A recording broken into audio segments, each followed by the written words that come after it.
Welcome back to the world of Ashan, the setting of all our magic games. Let us take you back in time, 400 years before Heroes 5, at the time of the second Blood Moon eclipse. Once again, demons are swarming out of the bowels of Sheol. To repel the invasion, the various nations of Ashan will have to set aside their petty quarrels and unite their forces. The Knights of the Holy Empire and the Necromancers of the Seven Cities will get help from the most unexpected of allies.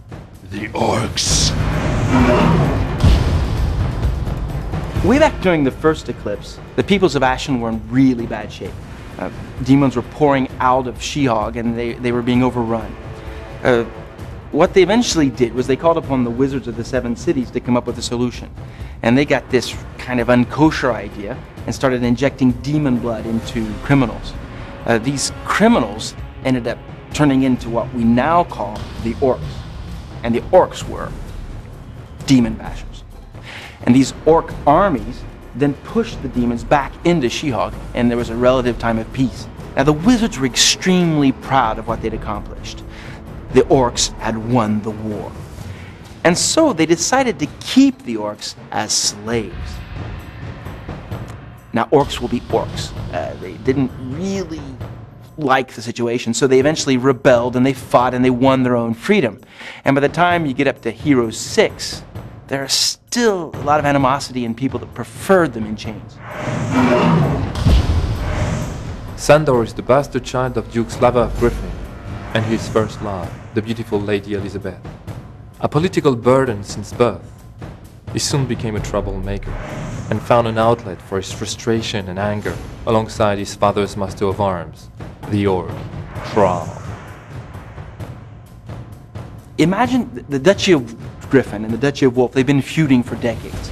Sandor's that son that just finally can't put up with it anymore. He stands up to Duke Gerhard, the Duke of Wolf, and gets himself in trouble. It leads to exile. Krau takes Sandor into the Red Skull Islands. This is where Krau was born. It's Ork country, right? Think dancing with jaguars, blood-like rituals.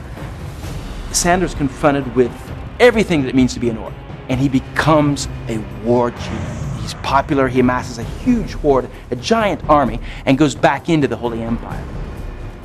Whether he becomes the savior of the Empire or the conqueror, that's really up to the player to decide. The Ork strategy on the battlefield is pretty straightforward.